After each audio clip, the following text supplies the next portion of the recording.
ഒരുപാട് വെസ്പ് തയ്ച്ചവനാണ്. അപ്പോൾ ഒന്നിൻ്റെ വെസ്പ് മാറ്റി ഏത് രൂപത്തിലുള്ള കൂലി കിട്ടും നിൽക്കാറിയാം, അള്ളാൻ്റെ അക്കുന്നു അതിനും കൂടി ചെയ്തതാണ്. ഞാനൊരു നേരത്തെ ഭക്ഷണം കൊടുക്കുകയാണെങ്കിൽ എൻ്റെ കുടുംബത്തിന് വേണ്ടിയിട്ട് ഓല് പ്രാർത്ഥിക്കും അള്ളാഹിനോട്. ആ ദ്വയ തന്നെ മതി, അള്ളാഹിൻ്റെ സ്വീകാരം തന്നെ ഭയങ്കര.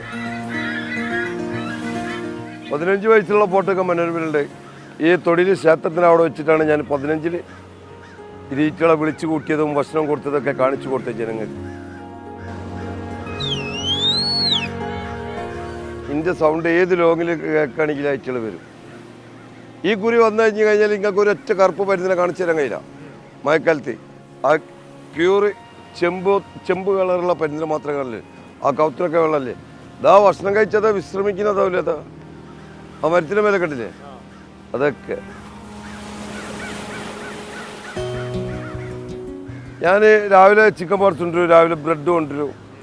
അപ്പോൾ മായായനെ കൊണ്ടാണ് ഒക്കെ പോയതാണ്. മായായ ഐറ്റകൾ കൂടുതലുണ്ടാവില്ല, പരിസരത്തൊക്കെ അപ്പുറം പോയിട്ട് നിൽക്കും. ആ ഇതൊക്കെ ഒരാൾക്കാർ എനിക്ക് വേണ്ടിയിട്ട് ഓരോ പിടിയിലെടുത്ത് വെക്കും. പാർട്സും അതും ഇതൊക്കെ എടുത്ത് വെക്കും. പിന്നൊക്കെ ഒരാൾക്കാരെ സഹായം തന്നെ കൂടുതൽ. വൈകുന്നേരം കാക്കയ്ക്ക് ബ്രെഡ് ഉണ്ടാവും, ബിസ്ക്കറ്റ് ഉണ്ടാവും, ഒക്കെ ഉണ്ടാവും. ഒക്കെ കൊടുത്തിട്ട് അപ്പോൾ ഞാൻ അങ്ങനെ ഇറങ്ങി വരുന്നത്.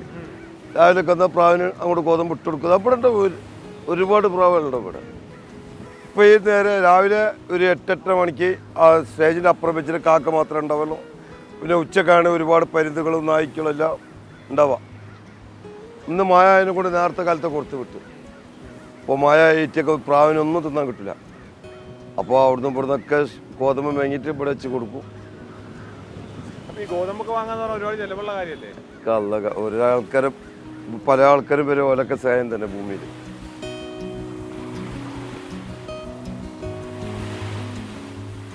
അത് എന്ത് കൊടുക്കാറ്റ് അടിക്കുകയാണ് ഈ ബീച്ചിലാണ് ഞാൻ ഇവിടെ ഉണ്ടാവും. കൂലിപ്പണിക്ക് പോയാലും ഓലോട് 1 മണിക്കൂർ 2 മണിക്കൂർ ചോദിക്കും, എന്നിട്ട് വരും.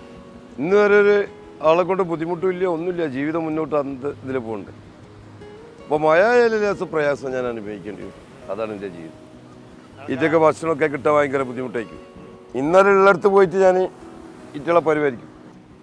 ഏത് പെയ്യും മഴയത്തും ഏത് വെയിലത്തും ഇറ്റകളത് കഴിച്ചിട്ടല്ലേ ബാക്കി. എന്തൊരാവശ്യം വീട്ടിലെന്തെങ്കിലുമൊക്കെ ഒരു പരിപാടി വരാണെങ്കിൽ പരിപാടിയിലൊന്നും ഞാൻ പങ്കെടുക്കില്ല. മക്കളെ പെണ്ണുങ്ങളൊക്കെ പറഞ്ഞേക്കും.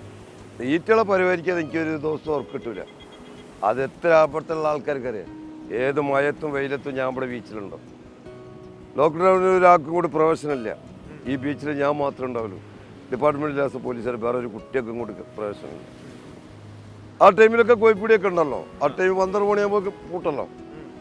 എന്നിട്ടും ആഴ്ചകളെ പരിപാലിക്കാതെ നിന്നിട്ടില്ല. കൊറോണ ടൈമിന് പ്രകൃതി ലോലില്ലെങ്കിൽ മനുഷ്യനെ ലോകത്തില്ല. എൻ്റെ കാഴ്ചപ്പാടതാണ്.